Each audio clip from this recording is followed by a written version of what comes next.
Dr. McMahon received his dental degree from Northwestern University Dental School and received his training in oral surgery at the University of Chicago. Bob is probably about the foremost authority on the surgical treatment of Necrosis that Dr. Boku was talking about, more the diagnostic end of it. Bob was consultant and clinical investigator of the Residual Infection in Bone Project, the Department of Parasitology and Microbiology at the Indiana University Medical Center in Indianapolis.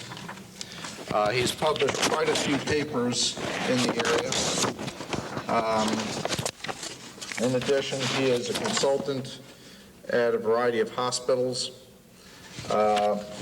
And those of you who heard him speak in Pittsburgh a couple of years ago, I think are in for a treat. He's got some brand new information that Dr. Boku alluded to here. So again, let's have a warm welcome for Dr. Bob McMahon. Bob?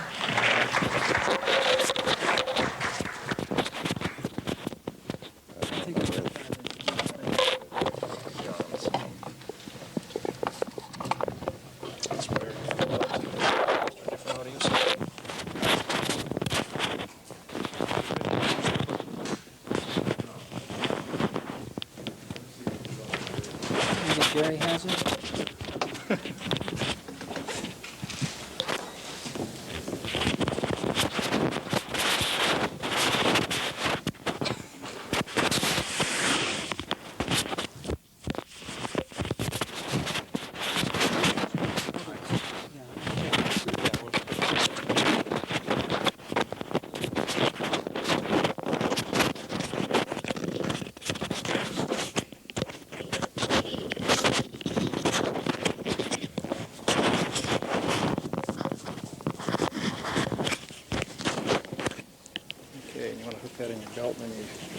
Okay.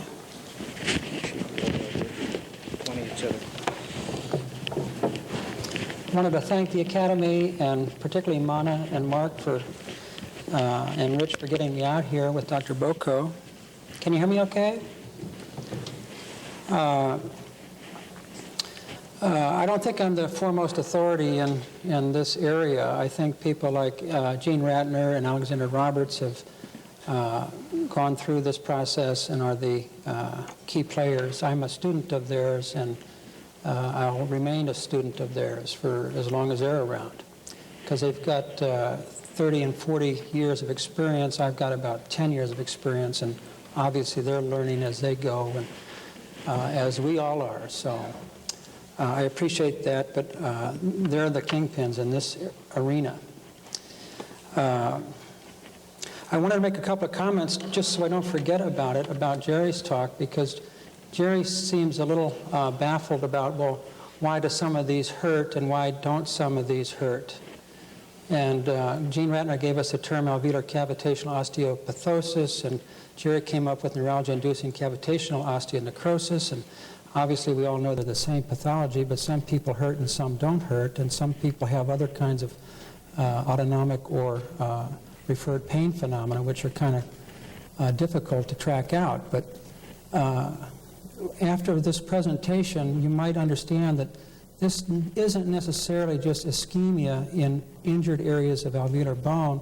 It can be ischemia in the vasa nivorum of the peripheral nerve fibers in these areas also. And that is key as to when because ischemia in nerves causes pain. You follow me? And if we have susceptibility factors that are killing bone, obviously there's an effect on other tissue systems.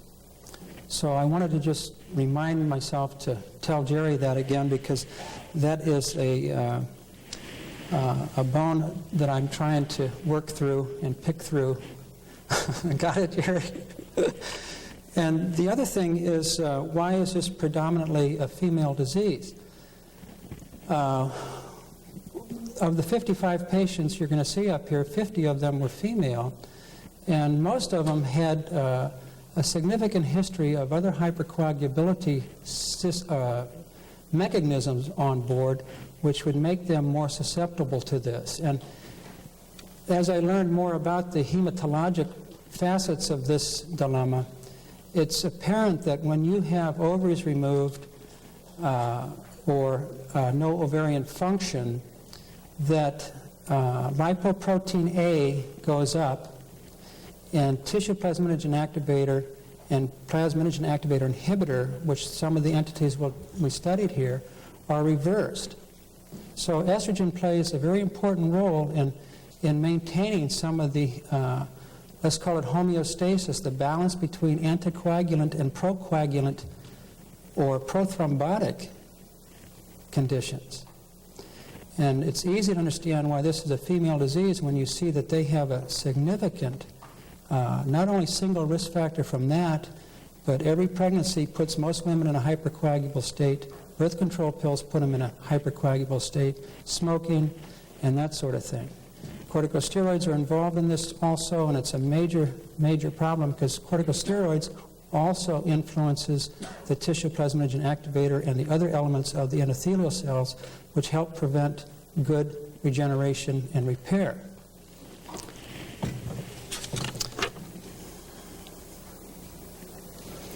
I wanted to point out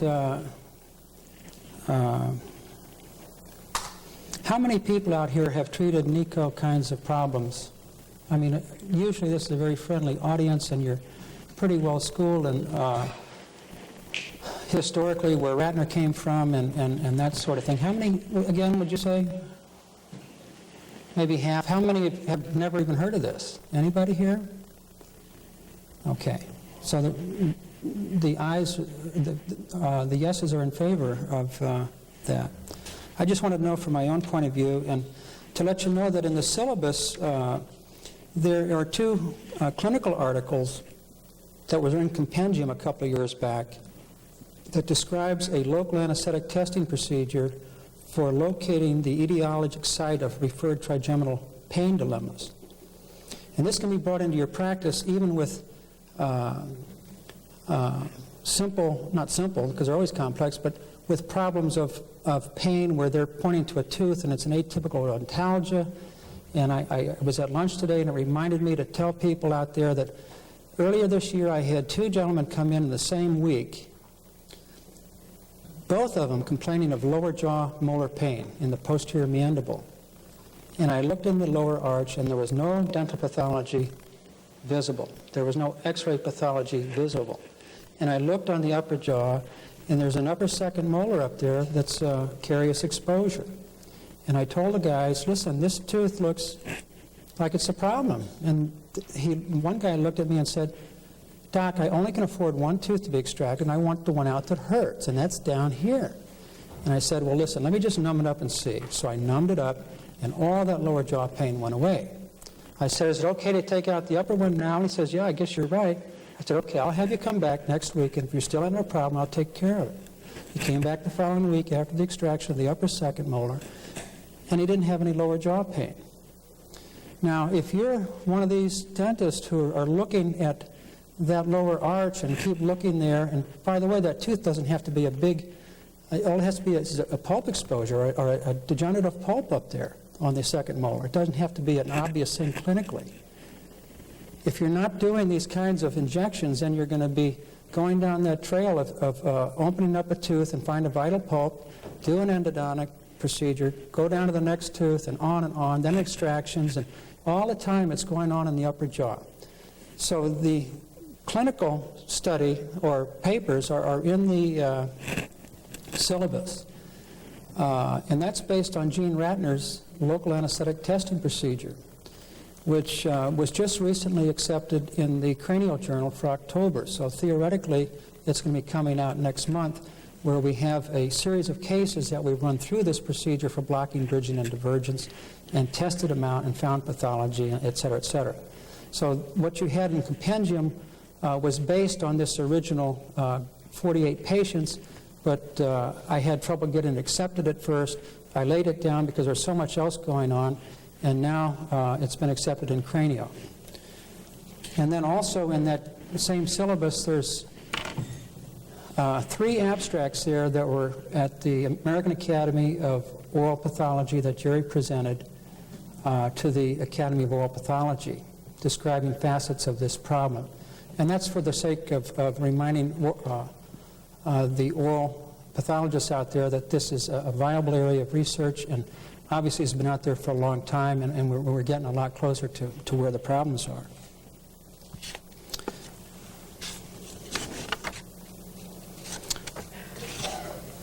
Okay, I'm going to start with the first slides, and this is basically, wait a minute now, this isn't done right.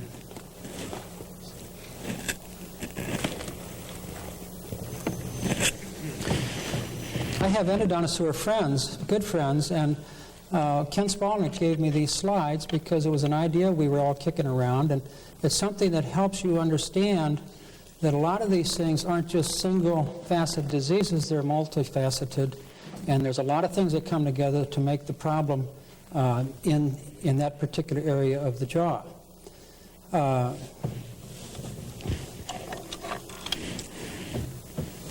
We divided it into these risk factors of, this is for bone cell health, it could be nerve cell health, it could be just about any kind of cellular tissues, and how different factors can affect this threshold.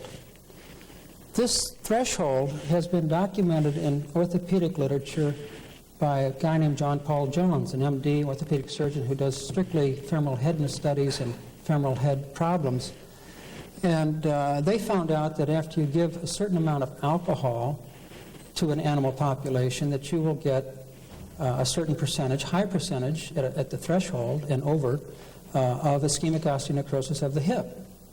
And they found the same threshold existed for corticosteroids. You get to a certain level, and obviously this is an animal population which is pretty well controlled in other areas of their lives, but in the human population we're all, not all, but lots of people are bombarded with cortisone and other kinds of things, and there's actually a threshold now that they can determine in animal studies, and Jerry alluded to the one fellow who took a dose pack of, it was actually Decadron, which is 25 times more stronger than your ordinary cortisone, and lost 2 hips and a shoulder a year and a half later.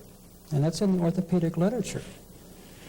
So we have these risk factors. We've divided them into primary, secondary, and tertiary. Primary is usually meaning idiopathic.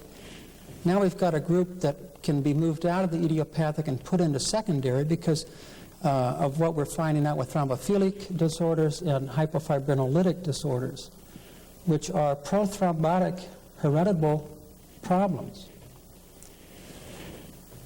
Obviously, some of the things Jerry talked about, systemic disease is usually the collagen diseases and or autoimmune phenomena, and then the smoking, the aging, the estrogens, and then all the things that can go on in dentistry with arm manipulations and interventions. And as an oral surgeon, I used to take a lot of pride in doing osteotomies, and I was kind of relieved to see that lots of cortical bone with this Lefort 1 down fracture was preserved and seemed to be okay, even though it was severely compromised. And later on, a study came out in the oral surgery literature about how laser Doppler flow meter, which measures microcirculation before, during, and after the surgery, really put an eye on what we were doing there. So historically, you have to get into some of these issues with the patient because it's this stress on the bone cell or the nerve that may be the turning event and be what causes this acute pain dilemma to arise. Obviously, multiple procedures on a root canal and 3 apicals later and an extraction procedure is not going to help the microvasculature of that area. And sometimes we need to go in there and purposely delaminate the socket and get into some of this surrounding bone, only to help the body regenerate and repair easier. And that can be very complicated in people who have systemic disorders, lupus, collagen diseases, and some of the thrombophilic things that we're going to talk about.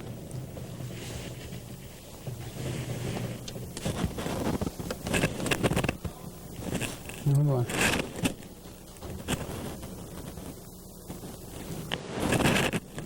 Is that going forward?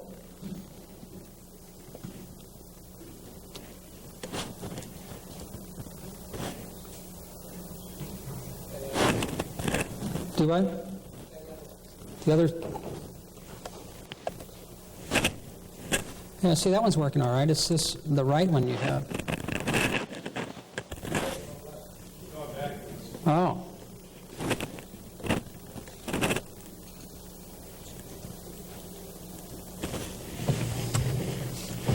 That'll be better. Sorry, that was my fault.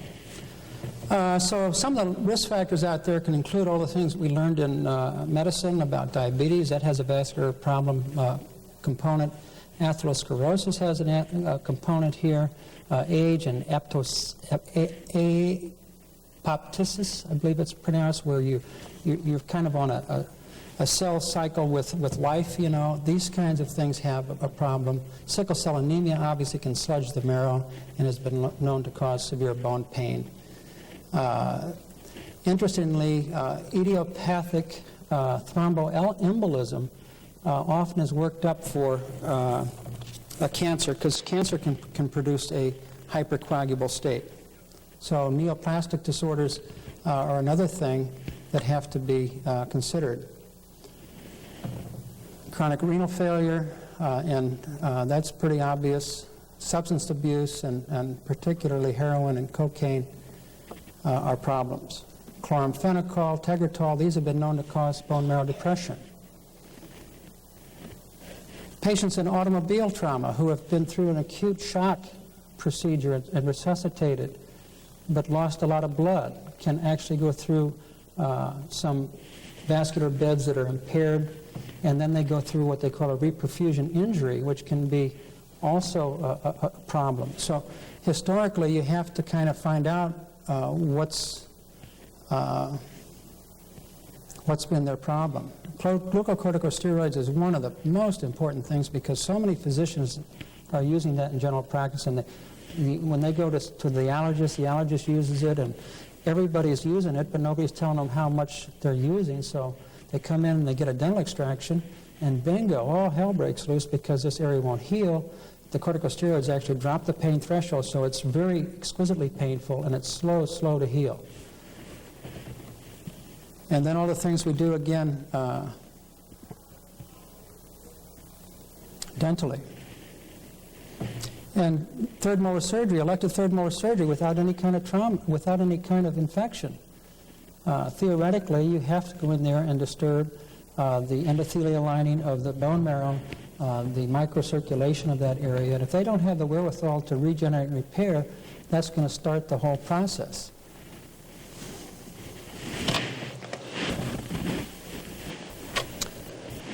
Jerry and I were in Kansas City in May giving a paper.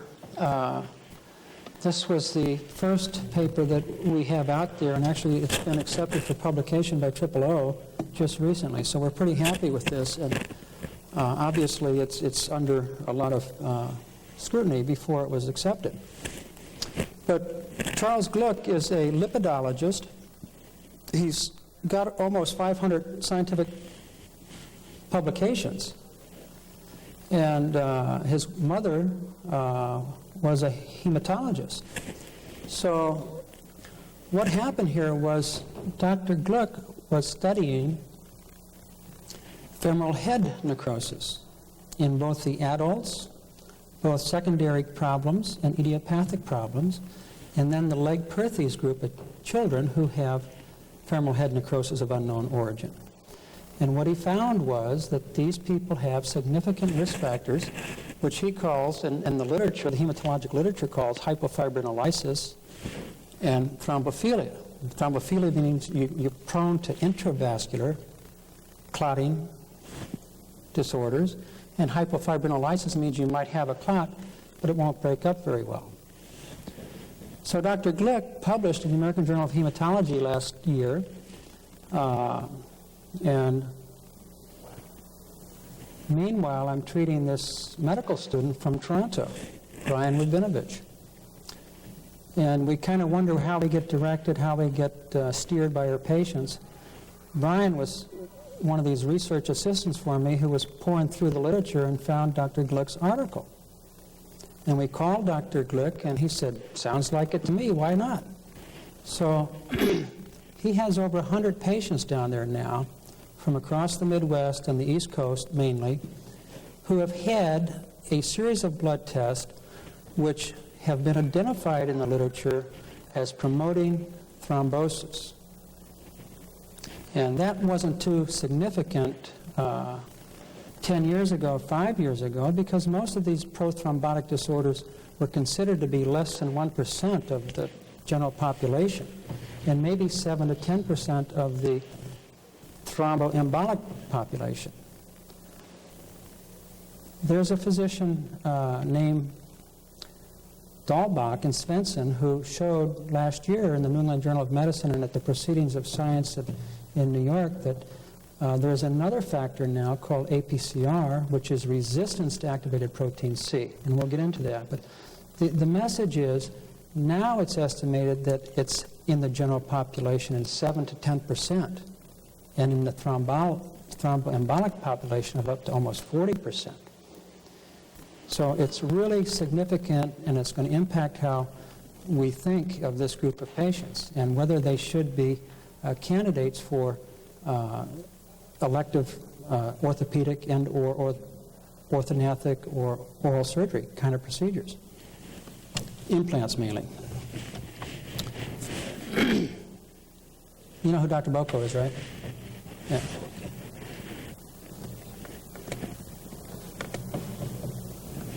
We all traveled down to see Dr.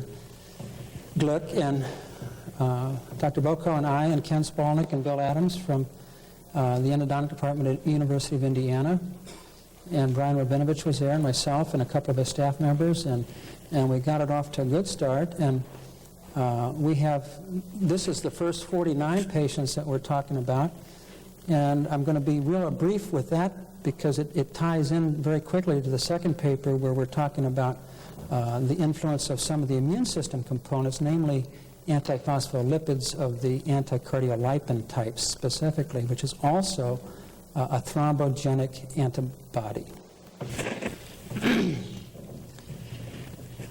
This is a very delicate balance in the body, and obviously if it's off and you're more fluid, probably people don't have a major problem. I mean, that's what aspirin's for and that sort of thing. But if it goes the other way, this balance of so many interacting factors, then you get into this problem with the procoagulant factors outweighing the anticoagulant factors. And what we studied was protein C, protein S, how, even if you have enough protein C, if it's activated but resistant to the next steps, then you're in this whole thrombotic dilemma. Also how lipoprotein A, which is another thrombogenic thing we mentioned, plasma activator inhibitor and tissue plasminogen activator, all these things are involved in this problem. There are other factors that cause prothrombotic states like antithrombin 3. We didn't study that because in his whole group of hip patients, which is probably 200 or 300 patients, none of them had antithrombin 3 deficiencies. So what we're looking for is what commonly he found because of expenses and things. We ran all the other tests.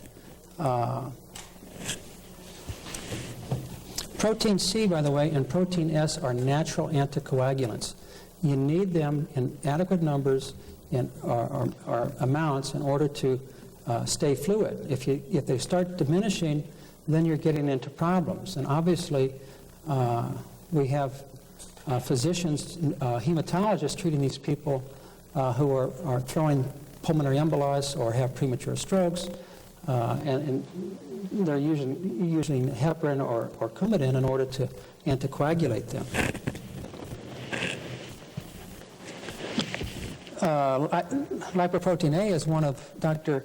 Gluck's pet, and stenanazole is one of the things that we're using in that group of patients that have high, oh boy, what's this?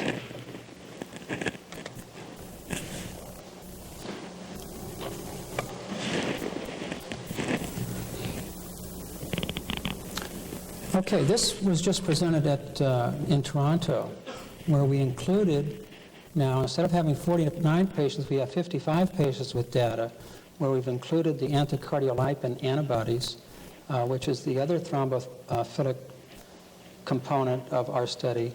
And Ralph Grippo is a hematologist at the Hemophilia Center at the University of Cincinnati.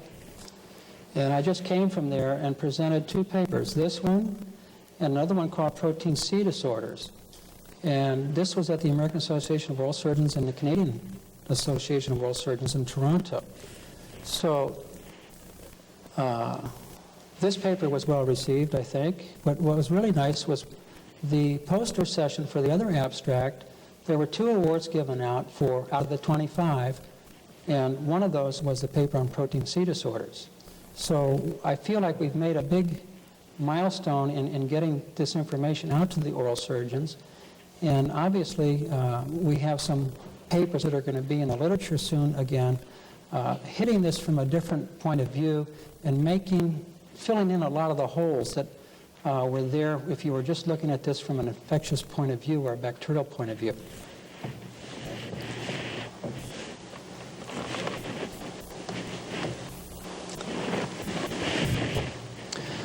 Just so we understand, anticardiolipin antibodies are a type of antiphospholipid antibody, which is what's commonly seen in some forms of lupus and other kinds of collagen diseases.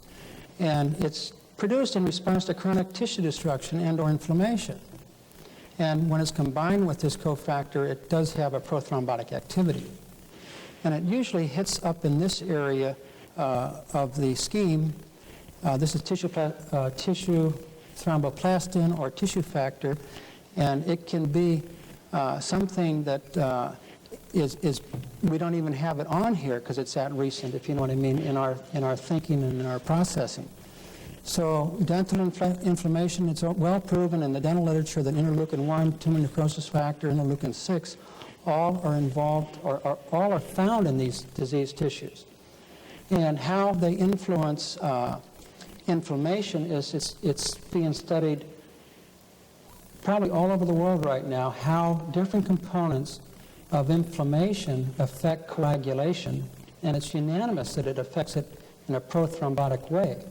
And they're also looking to see how how coagulation affects inflammation. So there's a lot of research going on in this area. I guess you can only do one at a time.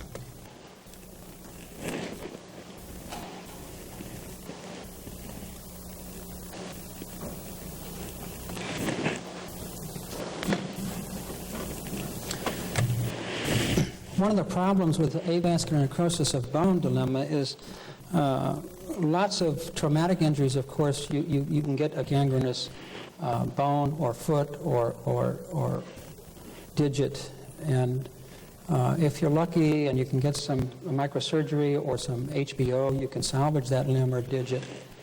And obviously that's an abrupt disruption of the blood supply. What we have in this NICO concept is a gradual disruption of that blood supply. And we've had this problem of, well, if he's got pain and responds to antibiotics a little bit, but it doesn't go away, what are we doing here? I mean, we're not getting anywhere with the other side of the coin. When we have osteomyelitis and osteonecrosis on the same coin, and you treat them with antibiotics, a component of their pain goes away. This osteonecrosis just doesn't go away. If it's a small lesion, a small area, then it can go through the normal osteolytic processes to get rid of that stuff, and then regeneration, repair, and fill in of the defect. But lots of folks don't have that regenerative capability. So our specific aim was to find out if we had some biological and immunological markers out there that could be used to help treat, to help evaluate the pathophysiological mechanisms that might be going on.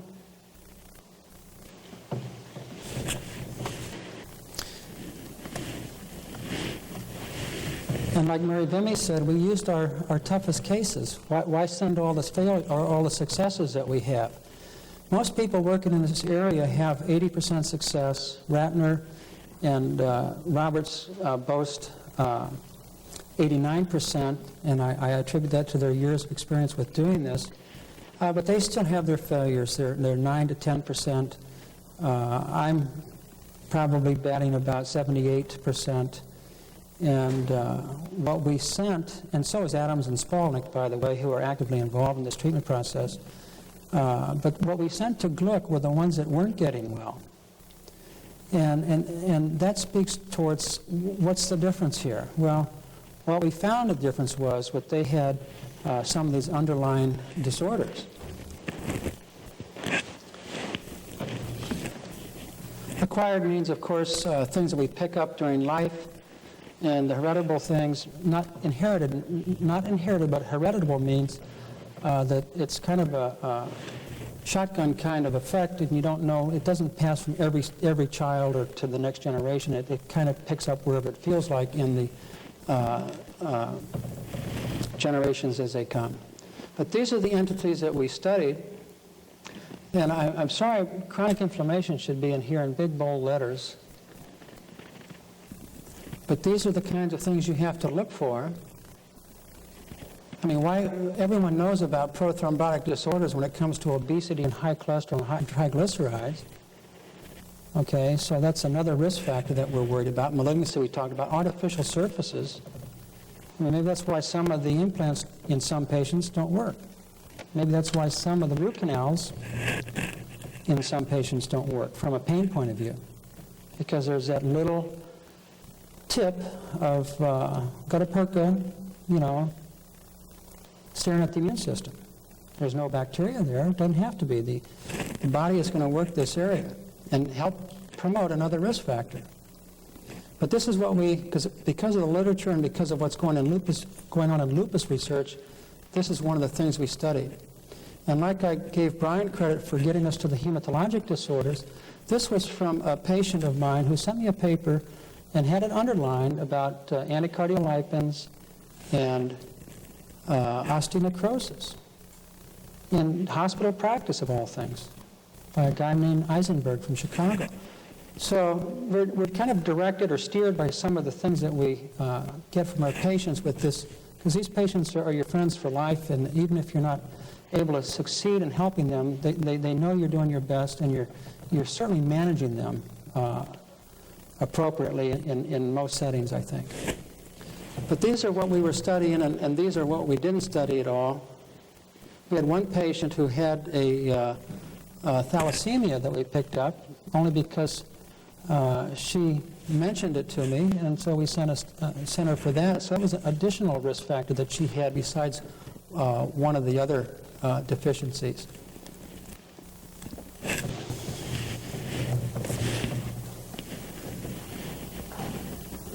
So we had 55 patients. It was biopsy proven. We had osteonecrosis. But what's important here is that this area that was biopsied was directly related to their pain dilemma.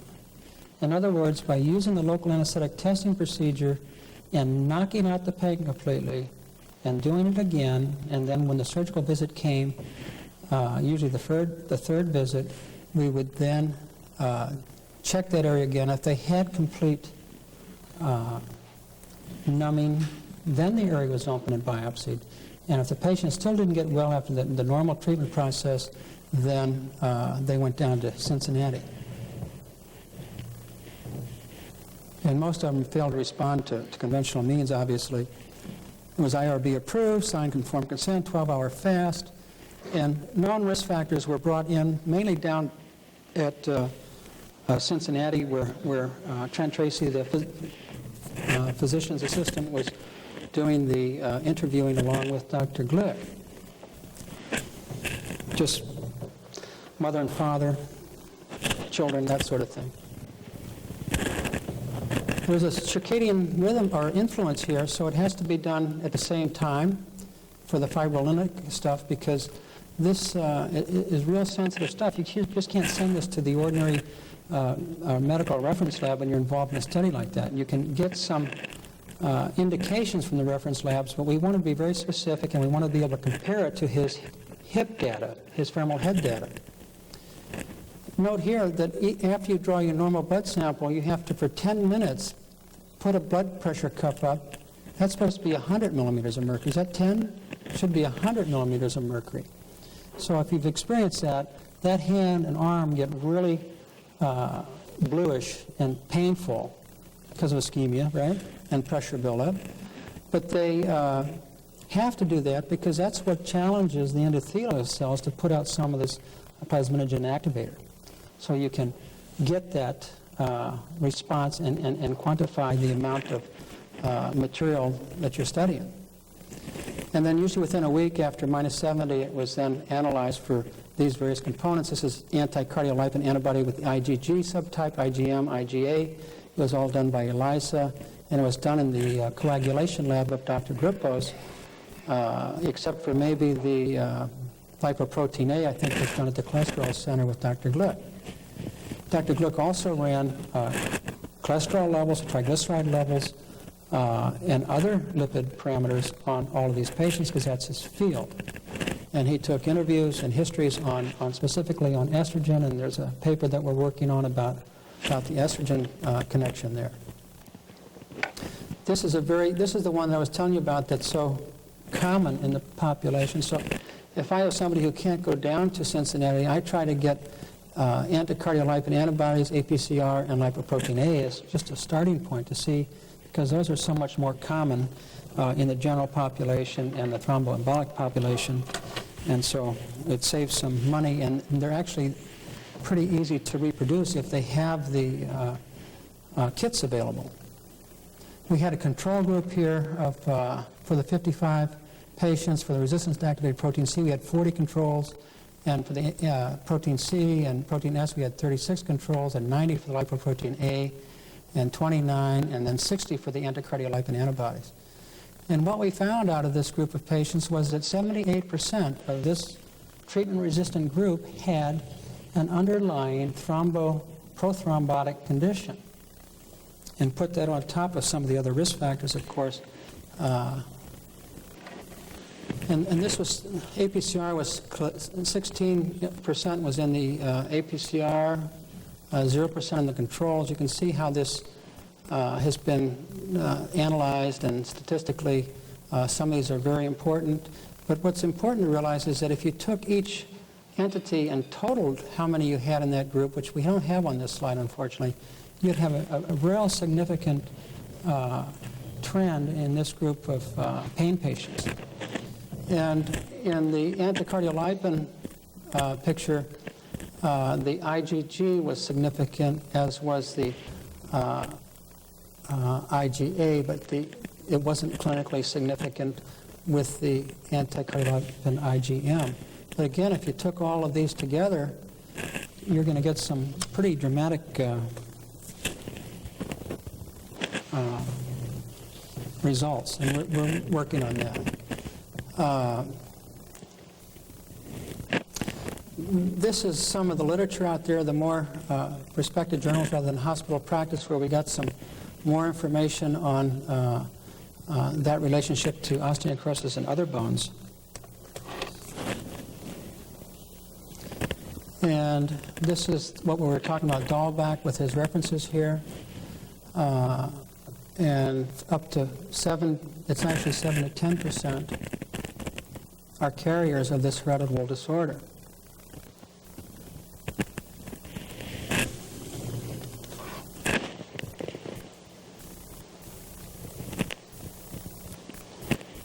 This is a very active area of research, and I just give you 4 out of probably 4,400 anyway, articles that are dealing with this hypercoagulability tendency that occurs with antiphospholipids and anti-cardiolipin antibodies specifically.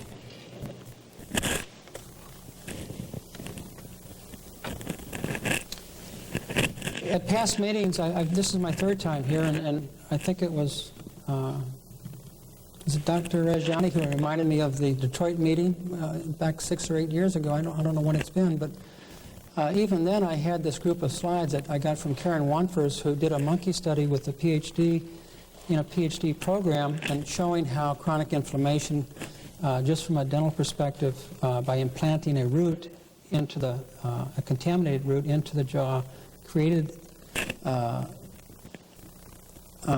reproducible venous occlusion with not only using microangiography but also using laser Doppler before sacrifice. And these are, of course, in the literature, and I think have a very important part in our. We don't have to do an animal study at this point. What we need to do is find out if all those animals had some of the biochemical markers that we've identified, or did they not.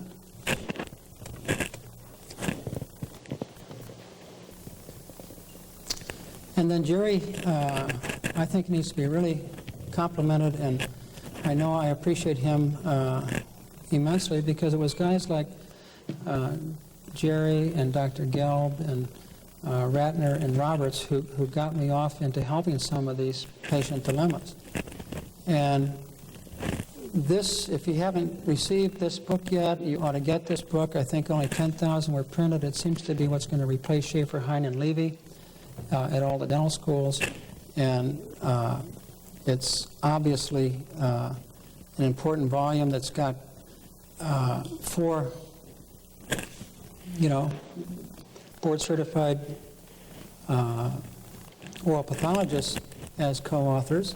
And there's a section in there on facial pain, and one of the subsections has to do with NICO and that process and problem.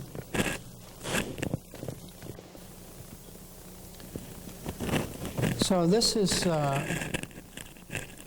you can see from the list of patients we have here, this is the APCR disorder, the resistance to activated protein C. We all heard about Dan Quayle having his pulmonary embolism last year and couldn't understand why a young, vigorous guy would have this kind of a dilemma. Well, it turns out he was worked up and he had resistance to activated protein C. So this is something that can surprise us all, and obviously, historically, if there's an event in your family that that's pretty severe, where your kid had a problem or continues to have a problem, and the mother had a problem early in life and has had 3 bypasses since the age of 30, those kinds of things are just happening happening as far as workup for these problems. So Jerry wanted me to really get into coagulation, and I want to beg off because I'm not a hematologist. I just want you to know that the delicate balance between the prothrombotic and the anticoagulant activity is delicate in some people. And obviously, you can have an ischemic episode in the jaw that's been tampered with or bacterially injured, etc. And obviously, the jawbone is the most common area for any of that. So we have that whole aspect of dental infection and issues in that area. What we like to do, we did a breakdown on some of the risk factors, and we tried to figure out if, thank you, the mean for how many children people had was 3 birth control pills. The number of years was 4, whether they took fertility pills. You can see there's a lot of hormonal things going on, and obviously this is why the ladies are really getting a raw deal from the male-dominated medical industry, if you ask me, because they do have some real risk factors here that are contributing to this this pain dilemma. We broke it down, the glucocorticosteroids, whether they smoked, elevated triglycerides, and other risk factors. Keep in mind that the only thing that seems to really help these people are narcotics. Not always, but often. They either don't take them at all, or most of them seem to get the best relief from narcotics. So you're always dealing with the pharmacist and the patient's tolerance and things like that. And rarely does it turn into a major problem. But I have admitted people to the hospital for this disorder purposely because I knew they were going to have a flare in their pain. I have had Grishon catheters placed in the major veins in order to give them a central access for a morphine pump, and brought them on that way. And there's all kinds of things that have to be done to manage that pain. And once you've got the histology there and you've got the local anesthetic testing procedures, there was confirmation, and you've got to stick it out with these people because it's a rocky road in many ways. I saw a senior, I was in the Army for 6 years, and one of my friends I saw up in Toronto that I was with in the Army, and he outranked me and outaged me by 10 or 12 years, and I saw him the other day, and I have whiter hair than he does now. And I think I earned every one of those trying to get these people out of this, what I call a very obvious dilemma at this point. We do have this overlap between atypical facial neuralgia and idiopathic trigeminal neuralgia. And most of our cases in this series were the atypical variety. We had a few that no longer take their Tegretol and got out of their idiopathic trigeminal neuralgia, which, and it's not my idea, I read in the literature, that can have either a central or a peripheral cause, or it can have both. So you've got to be very careful to make sure that they see the neurologist. Most of them, like Jerry said, have been to the neurologist. But if they haven't, you've got to take that step or order some of the appropriate studies for them.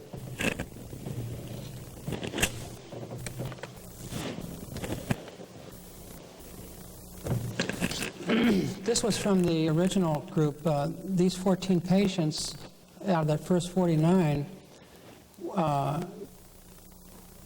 it turned out that we couldn't find any of these thrombophilic or hypofibrinolytic problems. And that's when we started looking at anticardiolipin. And it turned out, and I have to look it up, but I think 7 out of these 14, or 8 even, had the anticardiolipin antibody, which raised our 71% in that original paper to 78%. The very first paper I showed you before we studied anticardiolipins. But this was to show you that there was no significant differences in the people who were, I consider, disabled with their pain and the narcotic use and the steroids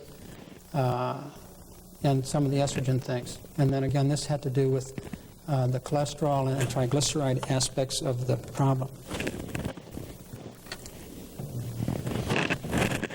Here we have the kind of a compilation of the idiopathic hip data in the first 12 patients that Gluck did. And the secondary, they had known causes. All 100% of this first group had one or more of these disorders.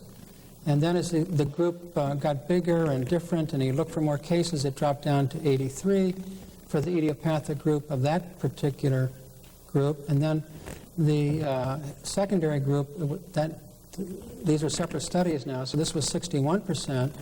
And then in the 2 Perthes groups, which is the children with idiopathic femoral head necrosis, he had 62 and 81%. And you can see in our JAWS 1, we're up at 71% with just the thrombophilia and hypofibrinolysis. It does not include the anticardiolipin patients, which would bring this up a little bit higher, but of course, they weren't even doing anticardiolipins. We started that with them. So you can see how important that is. And we tried to compare this to general population statistics by just going through a series of papers dealing with these various entities and trying to find out which entity was the most common. Obviously, APCR was. Look at the difference here. And we took an average of those papers. So this is down to 5% in the general population has APCR. In the thromboembolic population, 40% have it. In our population, 24% have just APCR as the primary thing. And the next highest one is the lipoprotein A, and then low protein C, and on and on. Anticardiolipins, 33%, I think it says there, had that. But there's no comparison data because nobody else was doing that as a type of study. So we concluded or demonstrate that elevated cardiolipins, thrombophilia, and hypofibrinolysis were common risk factors for this osteonecrosis. And we postulated that they behaved in a way that they behaved in the hip problem. See, most people who do Lake Perthes research notice that boys are the main culprits here, and how many boys run and fall on their hips and cause blunt trauma to the hip, enough to jar the marrow spaces and sinusoids to create an inflammatory condition, and maybe the thing that puts them over the edge. We think that this has to do with the neuralgia in some of these cases, because not only is it affecting the bone, but as I said earlier, it can be affecting the microcirculation of the nerve fiber itself. And we think that people with this kind of disorder, this underlying disorder, are kind of like our corticosteroid patient. They're very difficult to manage and are not going to respond easily to this kind of surgery, and might be why we're having so much trouble with a certain group of patients.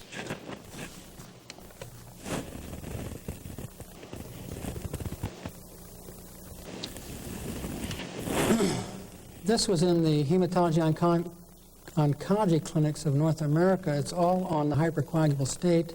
This is by an author named Fenton, who is a PhD in coagulation research.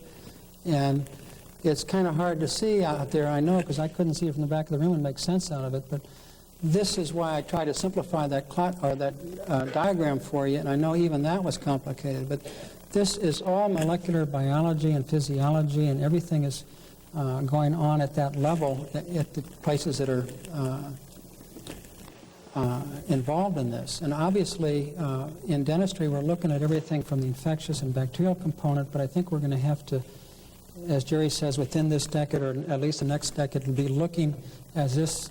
I mean, I learned about coagulation and fibrinolysis as it related to surgery, not thromboembolic or intravascular problems.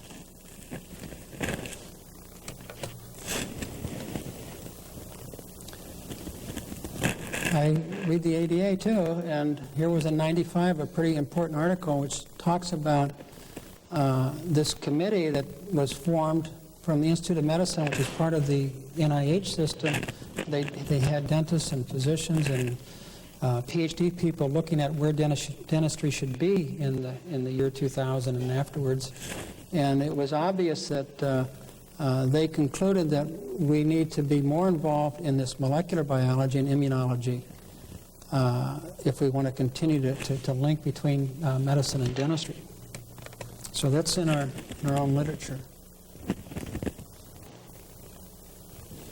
I only threw this in because cells that are activated by an antigen, normally, your plasma cells and your macrophages and that sort of thing, form these antibodies, and normally when the antigen is removed, everything settles down again. With some of these chronic antigenic stimuli that we have in the jaws, this condition in the susceptible patient can turn it into more than that, and we get into this business of autoimmune type of tendencies. So I just wanted to put this slide up because we've got some evidence now that anticardiolipin antibodies are present in higher than normal quantities in this compared to a general population. And I remember before we got onto this hematology side of the problem, we were looking at anti-myelin antibodies as another entity which is out there. So even anti-peripheral nerve myelin antibodies are out there. And we did a study on this, and we're still waiting for some data, some control data, but there are some significant things there that are worth reporting on. And the third thing is that all these sinusoids that we're dealing with are endothelial lined. Okay, so you have a chronic antigenic stimulus destroying or injuring those endothelial cells, which then become its own antigen, and you've got antibodies formed against them, you can see how this information is so important. I can't tell you how many people I've had who had these paste kinds of fillings for a root canal treatment and had a reaction which was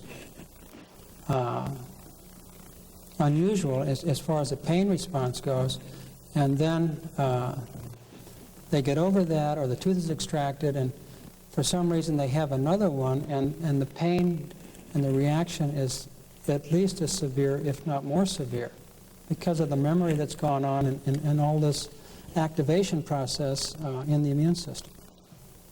So we're looking at hematologic factors now, and hopefully we're going to be looking at things like anti-endothelial cell antibodies in this group of patients. Thank you.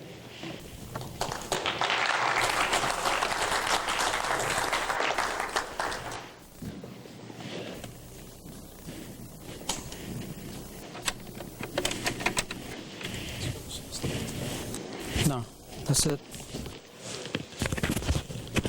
It's pretty late.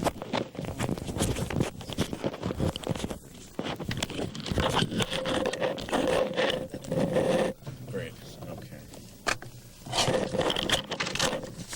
We're going to set up the panel up here.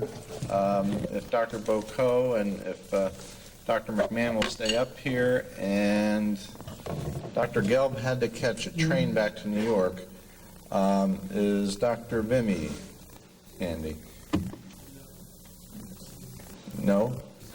He's outside. Yeah, get Murray.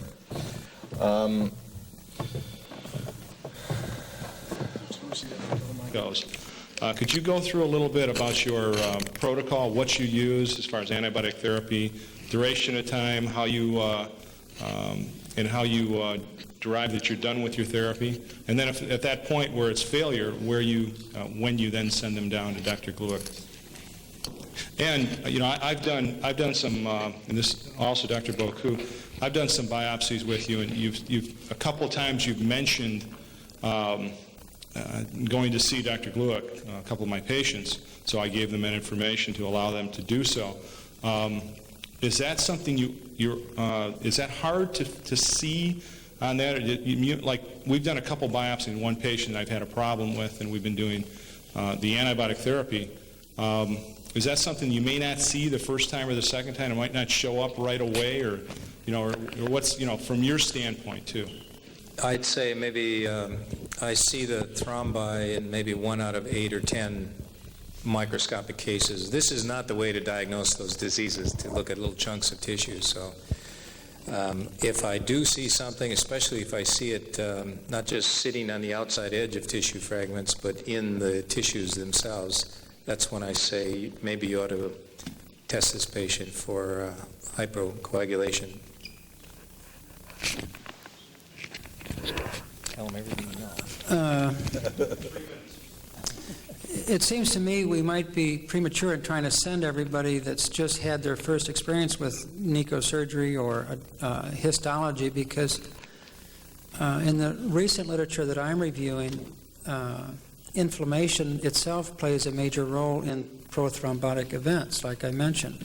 But what I didn't mention is that another risk factor is ischemia itself, and hypertension are both things that help promote that, along with all the other risk factors. So we kind of limited the study to the people who had been through this process and who didn't seem to break out of it, that 20% we were talking about. So there are simpler tests that can get you there's like an F2 fragment of fibrinogen, degradation, that if it shows up in the serum, it shows you that there's one or more of those factors present. It may not specifically get to it, but it's really at the research level at that point. And maybe in the future we'll be able to all have a test to check and make sure we don't have that, just like we do cholesterol and other things. So, well, I was involved with the RIB project at IU, which is residual infection in bone. It's It's still there. Some people are still doing some phases of that. And it was really trying to get at what was going on with Ratner's success and Robert's success, and trying to work with these patients and get some pathophysiological mechanisms, most of which were pointing towards, we kept pointing towards a bacterial process and that sort of thing. There certainly is a bacterial component, and I'm talking about viable bacteria, but there's also the remains of bacteria that even can continue the inflammatory reaction at a low grade, which don't respond to antibiotics. And then there's the osteonecrosis problem with the circulation. And so there's lots of things there that can be going on. And people who have been on antibiotics for 3 or 4 months before coming in and didn't have much of a result, or if you read Wanfer's paper, it was carefully noted in her paper that pulp canals can act as a reservoir for the bacteria, and their excretory products, their endotoxins, their lipopolysaccharides, all those kinds of things can eventually be forced out the apex and then into the environment, you follow me, of the bone, and then create the disorder, because they biopsied that bone and didn't find any bacteria in it, but they found the bacteria living in the protection of the dental chamber.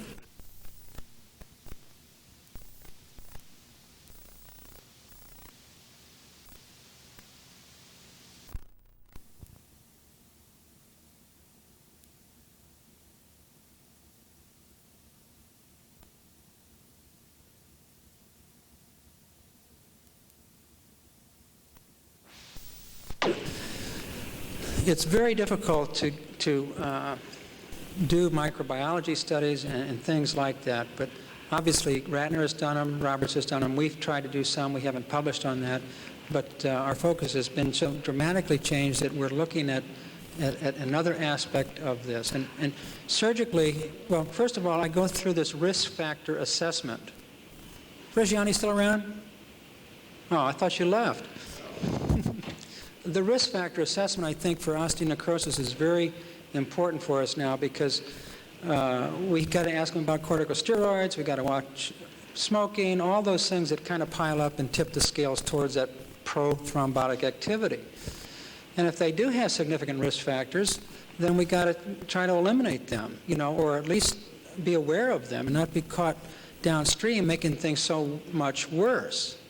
If you're doing this kind of surgery, you're not asking about not just cortisone. Every patient I have, you ask them if they've ever had steroids, they say no, because they think you're thinking of anabolic steroids for muscle building and that sort of thing. And you got to say, well, no, how about cortisone? Oh, yeah, I've had that. Or I think my doctor gave me some Decadron or something like that. So you got to really chase that history with them and make sure that you're not missing it. So after that, and after the local anesthetic testing procedures, which are helping the pain dilemma, because I'm dealing with analgesic conditions, and after that proves positive 2 or 3 times, and the patient says, my God, you did it again, then that's where we go and isolate that area. That's after periapicals are looked at, and Jerry mentioned triangulating 3 periapical films. I usually use 2. Dr. Stewart, who brought the RIB project to IU, used to use one of these stereoradiographic kinds of things where you took an X-ray and then 10 degrees, you'd shift it, and then you could look through those old stereographic kinds of things like we used to use to look at Niagara Falls or something. And believe me, that's a 3-dimensional look at the marrow environment. So that's probably going to come back to us, because bone scans can be positive and bone scans can be negative, We try to do a couple of these sulfur colloid things, which specifically goes after bone marrow and macrophage systems. So they use it for cancer workups and that sort of thing.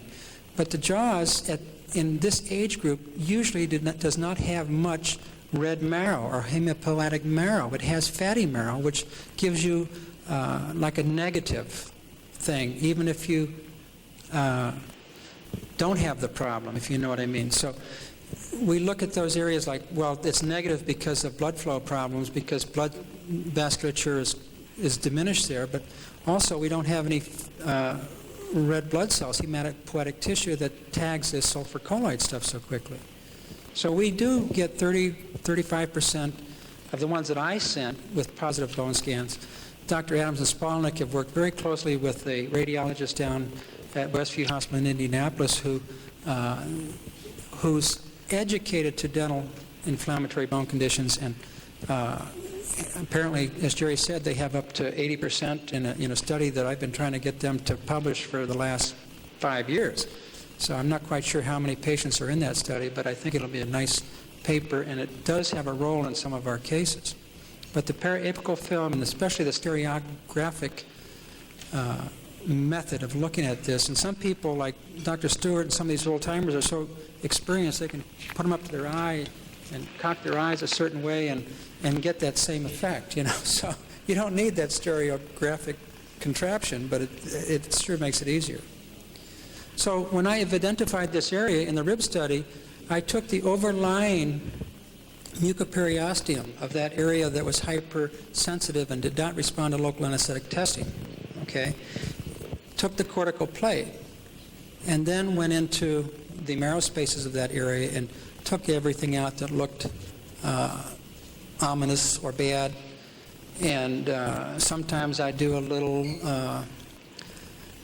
it depends on the area. If there was lamina dura around in there, I would always get that out. And sometimes I just run some burr holes into the lingual plate just to help with the revascularization process. But typically in that study, I was following what I had learned from Gene Ratner and used a series of dressing changes to monitor the epithelial ingrowth, the granulation tissue, making sure it was okay. If it wasn't okay, to get it out of there, to keep nurturing it along like you would a dry socket, you know, but a lot longer period of time, usually 4 to 6 weeks. And some of these people healed up very quickly. Some of these people was obvious, you know, had a rough time. And obviously the people with corticosteroid histories or this other idiopathic at that time condition were having rough times. And of course some people had both, you know, and that makes it a very difficult thing to get anywhere. And the PACs, if there was a residual infection in the sense of viable bacteria, we were covering that with this antibiotic PAC, but the PAC was actually there to help with the regeneration process and to prevent some sort of infection down there. If we're right about the microcirculation from both the animal studies and some of this research, it's obvious that the microcirculation in these areas, even if there is a bacteria, is impaired. You can't expect to get adequate blood levels into these areas even with IV antibiotics. You follow me? So if you do the surgery in conjunction with IV antibiotics or long-term antibiotic therapy, you've got your best chance from that point of view. So the methods I kind of adapt for an individual patient. Sometimes if it's an elderly patient and they got a real tender tuberosity and they're edentulous and you have some significant medical history to worry about, I will do a local kind of resection right into the sinus and give Jerry the tuberosity, you know, because that's where these things hang out. And I've done different areas of the jaw like that in the edentulous case. So obviously there are other ways to treat it from a more natural point of view, and most of you are tuned into that, and I think that that's a great way to go. Now Spalnick and Adams, they don't pack them open anymore, and they haven't for a long time, and they have good success. What they do is they debride the area, clean it up, irrigate it, and then they put in a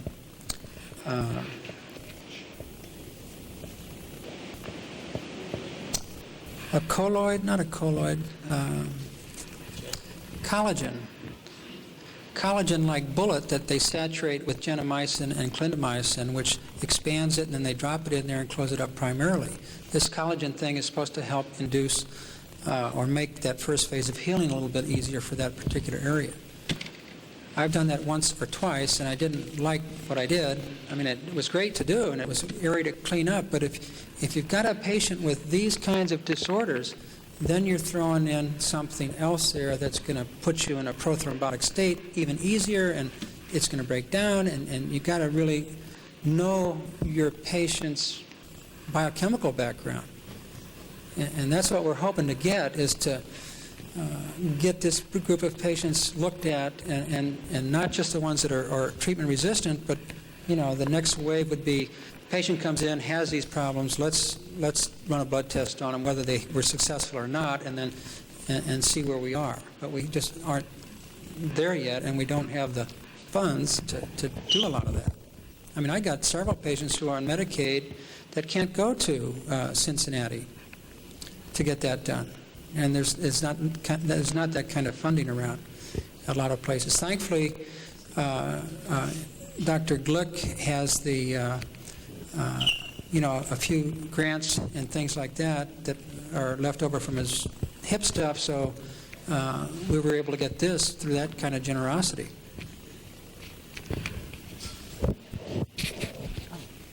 Well, you answered most of my questions already.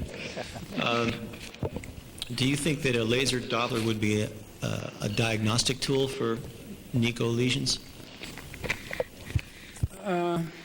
See, the laser Doppler is a good tool. It's being used throughout several research centers for pulp circulatory problems. And before that, it was used in Karen Wanfer's study, where she had a group of osteomyelitis patients that were part of Kalinska Institute's recall, and was able to show the affected side was compromised compared to the non-affected side, just like in the animal model. So we got human data on that, and there's kind of a technique sensitivity to it that you have to be aware of, and you have to compress, you have to get to the mucoperiosteum where you can get a high reading, and then you have to kind of compress gently down to the alveolus to get what you're looking for in a hopefully thin cortical plate. But if you have a thick cortical plate, or you put it just off of the area, then you've got some problems. And my contention was, well, at least we ought to make a little incision and then place it on the bone before we got that study. But where I find it most helpful is in this is an easy problem in the edentulous patient. This is a monstrous problem when you've got crowns and bridges and deep inlays and amalgams and all this kind of potential avascular necrosis. So I had the instrument demonstrated at my office. They let me keep it for a week, and I put it on some of the teeth, and I put it on my assistant's teeth, and I could see that this had a place in just pulpal trauma and pulpal diagnosis. And in the pain dilemma, it helps you decide.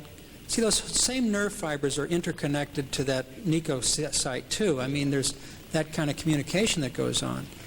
So it's very important to, I think, to be able to differentiate pulpal pathology and go for that sometimes before you do the bone pathology. But it works the other way too. You know how if you've been involved, it's alveolar nerves that are sensitized, that are connected to vital teeth, and it's that atypical odontalgia thing that just drives us crazy.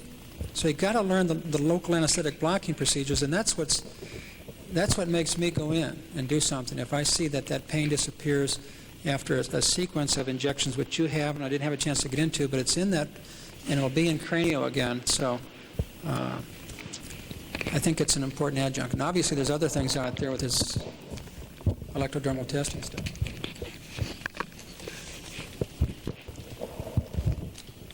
Hi. I'm Dr. Warren Levin. I'm a physician from New York, and I wanted to ask the panel if I could talk a couple minutes in an expansion of what Dr. Vimy said earlier today. Is that okay with you guys? I've been doing chelation for more than 20 years now. And it's all began with EDTA. And I like what Dr. Vimy says about basing what we do on science. And I think part of the problem that we all have is that our science ends at some point, and then for it to go any further, we've got to make postulates and test them, and hypotheses and test them, and depending on the broad base from which you come, you can be more or less confident about what you're postulating.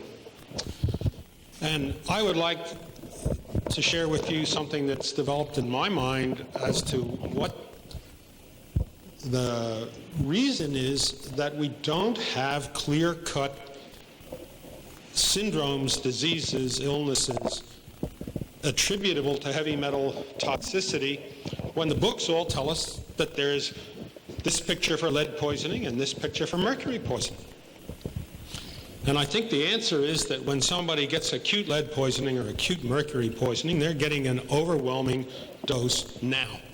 It may be over a day or a week, but frequently it's a single massive exposure, and it just goes through the body and kills everything. What we're dealing with in mercury toxicity is this insidious buildup. The sink analogy was interesting, but I want to quibble with that a little bit, because on the 14th day when it spills over, you don't have $10,000 worth of damage. Little drip takes more than little drip to make $10,000 worth of damage. But the principle of building up without draining is certainly a critical issue. And in the body, we know that this mercury is a protoplasmic poison. Specifically, it poisons enzymes. And the enzymes, of course, are complex molecules with amino acids and phosphates and sugars. And most of them have a key mineral, magnesium, chromium, selenium, zinc, manganese, copper, whatever, that sort of makes it or breaks it. If it isn't there, it doesn't work. Now, I think that it's appropriate to say, I mean, you look at that last slide that Dr. McMahon put up about the pathways for thrombolysis and thrombocytosis. There are probably 100 or more individual reactions on that slide, and almost all of them are going to be enzymatic. Some of them may be spontaneous breakdown of a product, but most of them are enzymatic. And that's just a tiny little piece of the whole body machinery. So if you just arbitrarily say, well, we have 1,000 different enzymes, it is also appropriate to say that our genetic makeup gives each of us a unique enzymatic fingerprint, that none of us has the same amount of each and every one of these enzymes. And if we need 1 million enzymes a day to do a particular enzymatic thing in the body, some of us are going to make 1,500,000, and some of us are going to make 5 million, and there are going to be some poor people who make 800,000, and they're the ones who have an enzyme deficiency to begin with. But for the guy who's making 1,500,000, if he gets exposed to 500,000, well, let's say 700,000 molecules of mercury, and the mercury is totally specific for that one enzyme, that's going to take him down from functioning okay to being below function. But of course, mercury doesn't just go to one. It goes to all kinds of things. And he's got 1,000 enzymes, each of which is in a different place. And you have mercury and cadmium and aluminum and lead. And each person is going to react totally differently to low-level incremental rises in these toxins, and therefore it's foolish to expect a single syndrome. And what we are going to be getting more and more of, oh, that's not mercury poisoning, here's what mercury poisoning is. And I think we can't put a disease name on it. I think we have to recognize that each of us is having our own expression of that individual problem. Thanks. Any other questions? In defense of Murray's analogy, he was talking Canadian dollars. Are there no other questions? I had a comment. Dr. Gelb isn't here right now, and it was one of the issues that I wanted to bring up is if you have a chronic sensory input into the trigeminal system, eventually that's going to activate the motor system and cause motor hyperactivity. And we're always going around doing palpatory things on the muscles of mastication and saying, oh, it's got a trigger point here and there. And yeah, they do have a lot of perpetuating factors, but one of those can be the influence, the great influence of the alveolar trigeminal system.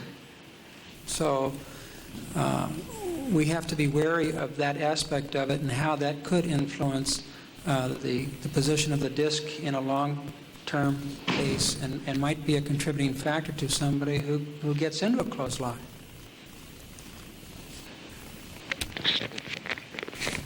I'd like to make a comment that I probably should have made earlier, and that has to do with the litigation aspect of NICO. I didn't realize that there were a bunch of people out there who were actually digging holes in people's bones and not sending tissue off to get a diagnosis. I've seen it happen in 3, 4, 5 states now. If you don't have some documentation, even if you're culturing bacteria, you have no proof that you've removed any pathology. And anybody who wants to accuse you of just going in and digging a hole in normal bone can get away with it. You need to have, if you don't, I of course run a biopsy service, but I am also very well acquainted with virtually all the oral pathologists who run services around the country. And if you want me to give you the name of a service, I'd be happy to do that, but you've got to. I mean, when I talk to my medical colleagues about this, they just are horrified. They even send foreign bodies like pins and nails that are stepped on off to the pathologist. And they don't do that because they want to know what a nail or a pin is. They do it because they want to cover themselves legally. So please do that at least.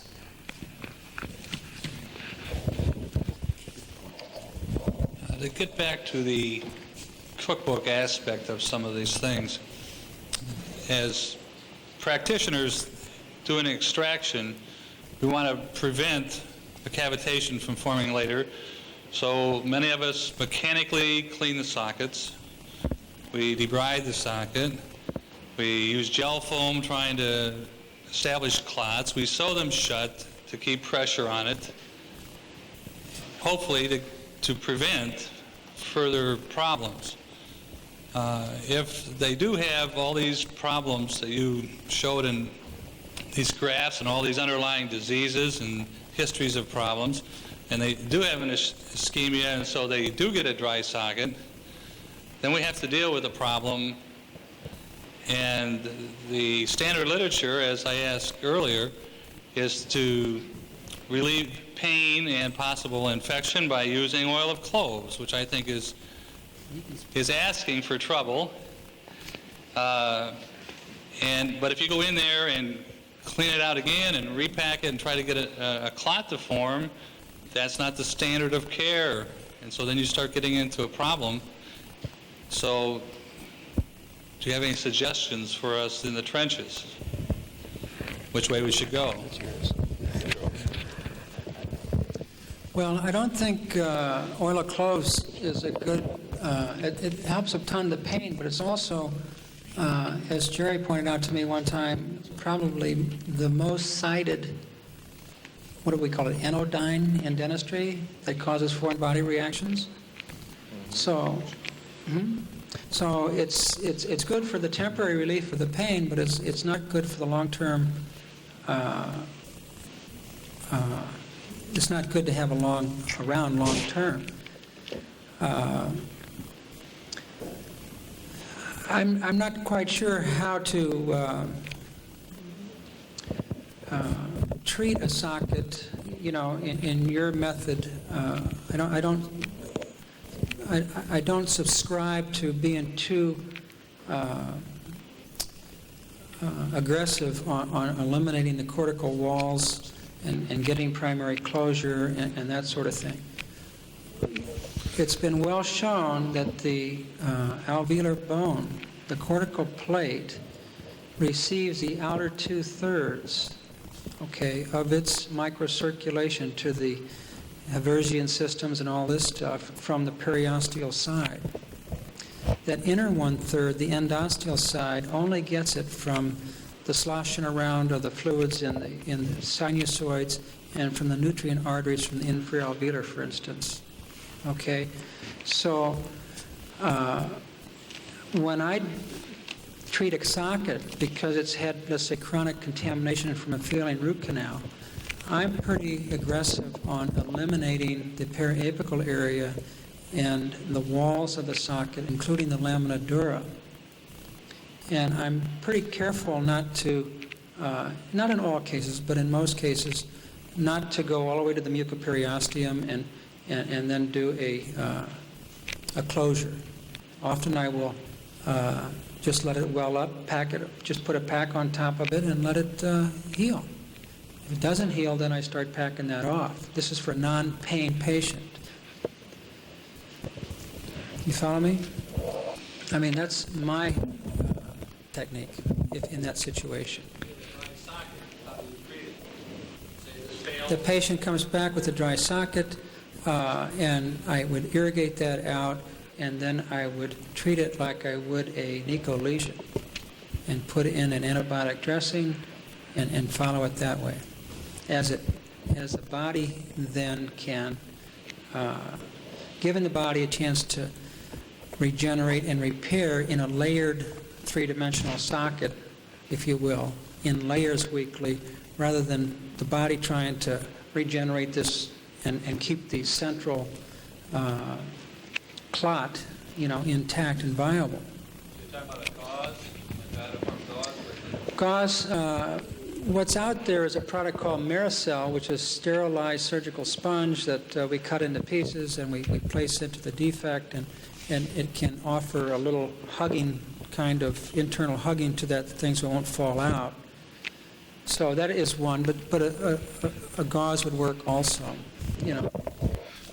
And obviously those things chemically can be harmful to individual cells. But, once the body starts turning it around and the granulation tissue becomes healthy and self-supporting, then it very quickly epithelializes, just like a, routine wisdom tooth surgical kind of problem. I had one more comment before. Is it okay? Go ahead. Just to tie this in with Dr. Vimi's, I'm always, his animal studies are incredible, and I hope you all realize that the full body images that he took shows the deposition or the uptake of the radionucleotide in the jaws after the teeth have been extracted.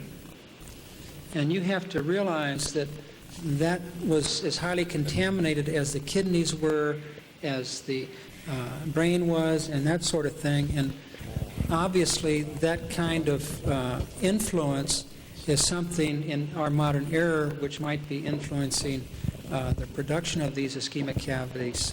You see, so there's another risk factor there as to how long that's been going on. And I've done several just anecdotal studies where the patient was complaining of mercury contamination in the mucogingival tissues, and I said, I don't see anything wrong. And I biopsied 3 points where he was pointing to, and he had a history of amalgams, amalgam removal, and I sent them off to Jim Massey, and all of them came back with a high amount of mercury contamination, and every one of the mucoperiosteal slides that Jerry saw showed chronic inflammation. Mercury is known to cause an immunopathological reaction and make things set up for autoimmune tendencies. So you've got to be really careful with that, and we need to explore that. So I didn't want to lose track of that, Phil. Good. This is for both Jerry and you. Would it be appropriate with all the people that we have in the academy that are concerned about NECOs and doing these kinds of surgeries to have some formal guidance from you as to how to do the surgeries, how you would want the biopsies performed, where we could have it included in our standards of care so it'd be easily available to everyone? I've been trying to get him to write up that kind of thing for a long time. And he's been trying to get me to do a few things. Bob, this is for you then. Will you do it? Or could you? Or, I mean, you don't have to do it. The basic surgical procedures, I think I could do adequately as guidelines. Yes. I think there's people out there who are far ahead of my approach and Ratner's approach and some of the other things out there that are certainly appropriate, and I don't even want to speak to them, but the surgery itself, I'd be happy to. Please. Okay, thanks. We do have in the back of our minds putting together a textbook on osteonecrosis. And all of these kinds of things will be tied together.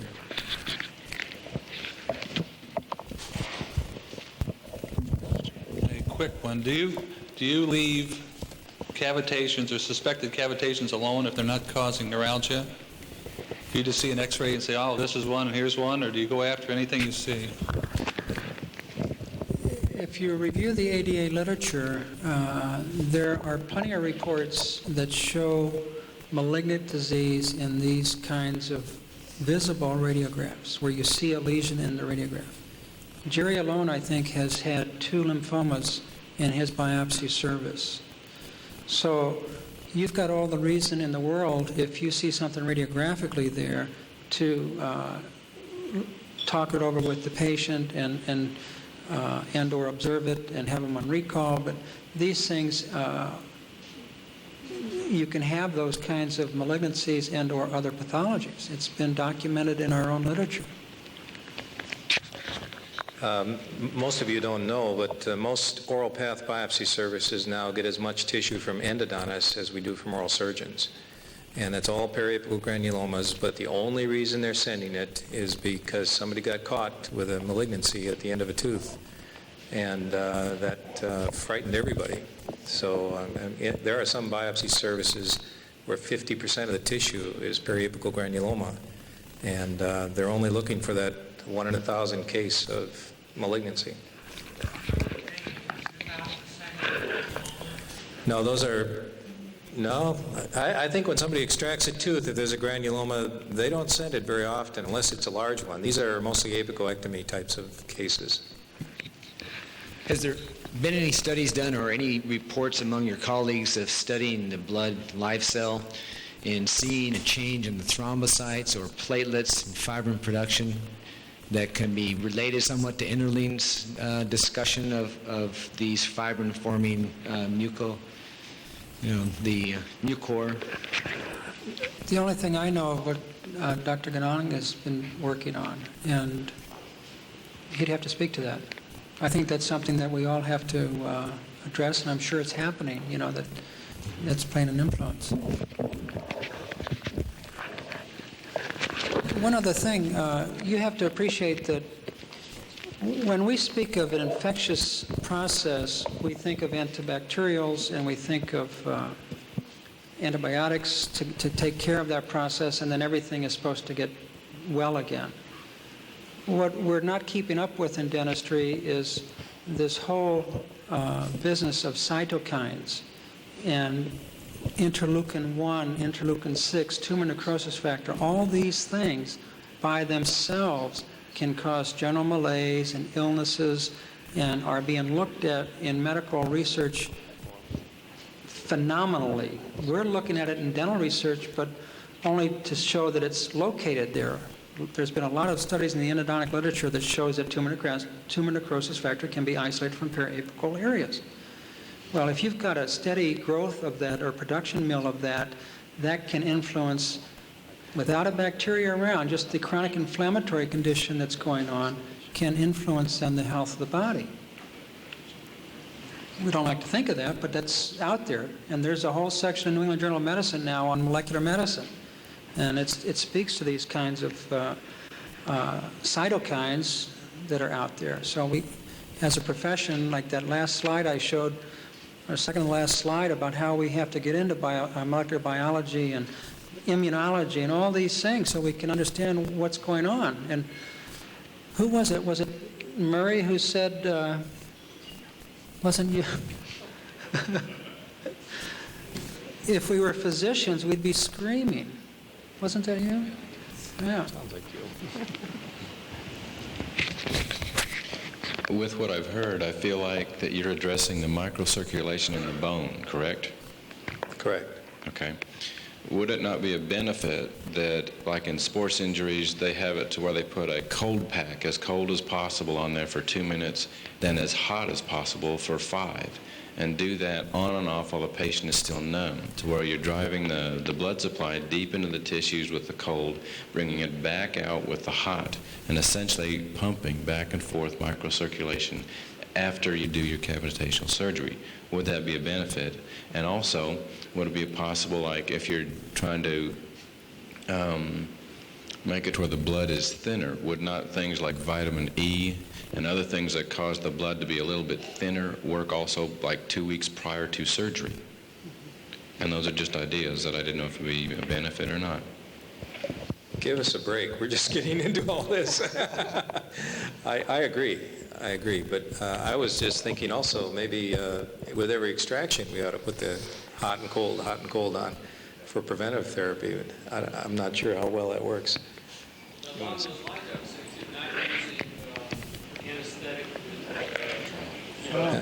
No anesthesia with the epinephrine, yeah. Since my name was mentioned, I thought I'd answer what he was talking about a little bit. I've been doing the blood micros for about 6 years. In some cases, you see heavy rouleau, which is sticky blood, and when you stretch it on the slide and you see the red cells just sticking and won't come apart, then you know it's not just thick blood, bad specimen or something. It was interesting, yesterday at noon there was somebody in line in front of me. I've been following something for the past 2 months. I was made aware of some different things. I noticed he was eating total vegetarian.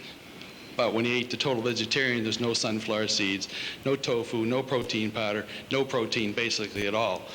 Now the total vegetarian was basically pure carbohydrates. All carbohydrates, chemistry-wise, break down in the blood to glucose. Glucose raises your insulin level. Insulin goes up. It'll mess up all your blood chemistries, and as long as you have high insulin levels, you won't produce hormones, especially if you're not eating fats and have not adequate protein consumption. So I happened to do his blood yesterday afternoon, and there was severe rouleau, one of the worst I ever saw, at 0 time, put on, couldn't get them apart. There was 1 or 2 cells that would float by. They were clean, but it just showed that it was sticky. And there's a book written, I've been showing a few fellows around because it probably helped save my life. It's very simple. It's balancing your protein, carbohydrates, and fats. And it's based on Barry Sears' research. He's a PhD. He has 12 worldwide patents for chemotherapy oils so the chemo drugs don't poison the patient. He's an MIT researcher for the past 30 years in Boston University. But it's all based on eicosanoid research. Eicosanoids are tiny primary hormones found in every cell in the body. You can't produce them unless you're eating adequate amounts of fats, because you have to have free fatty acids, essential free fatty acids, in order to produce them. So everybody's on this high carb, low fat, and half the people aren't getting adequate protein. He found that in order to produce the good eicosanoids, and there's 4 pages in there on aspirin. Aspirin, as people know, they're taking for cardiovascular problems. It helps thin the blood, keeps from clumping. But aspirin, the reason it works, it blocks both good and bad eicosanoids. And so you reduce the pain, it will thin the blood, but by producing bad eicosanoids, it makes a problem. When you balance your protein, fats, and carbohydrates, and he found just 30, 30, 40, 30 fats, 30 proteins and 40% carbohydrates, you balance these, you don't have a high insulin level, your glucose level stays steady all the time, and your blood stays thin, so you don't get the fermentation that I see from yeast forms developing, which then don't turn into fungal forms, which you get in all the degenerative disease states and cancer that I've been following. Now I know I've been following for 2 months, just lost 16 pounds because you base your protein intake on your lean body mass. When you do that, you calculate everything you eat for the amount of protein, but then you balance in the 40 carb percent and the 30 fat. And it's more of the olive oils and some flaxseed oils and things. If you didn't eat enough fat at lunch, you throw a couple olives in, so it's great. You eat 3 meals a day, 2 snacks, so you're always in the zone. The zone is that peak performance where you're at the peak all the time. So, but if you're doing this and insulin's related to a lot of the degenerative disease problems, onset diabetes, and that, then I think some of these blood problems will ameliorate themselves. So look at that too. I have a few books if you want them, have them there tonight.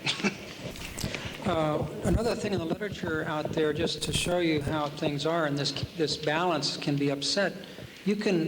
A person with known high cholesterol and high triglycerides who takes a large fatty meal can temporarily set off this whole cascade to that prothrombotic, procoagulation side, even though it's a temporary thing.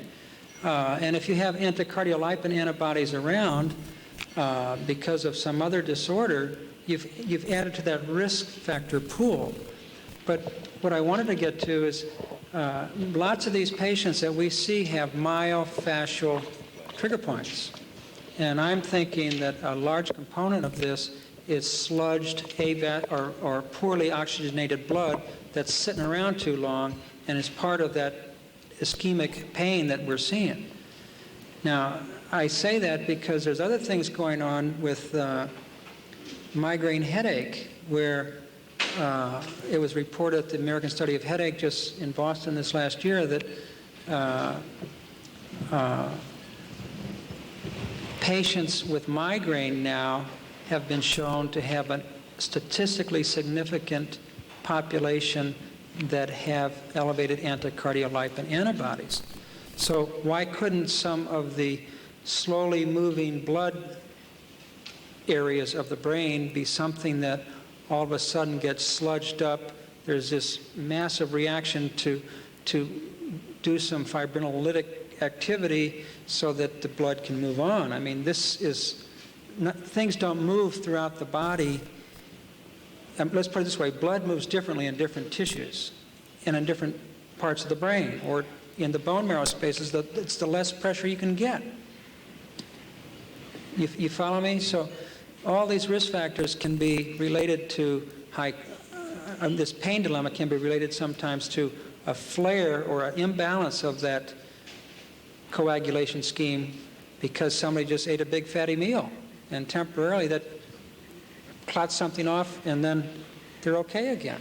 So I'm pretty nutritional and not quite as much as Dave is, but he's given me his book already, so I'm going to make the best of it.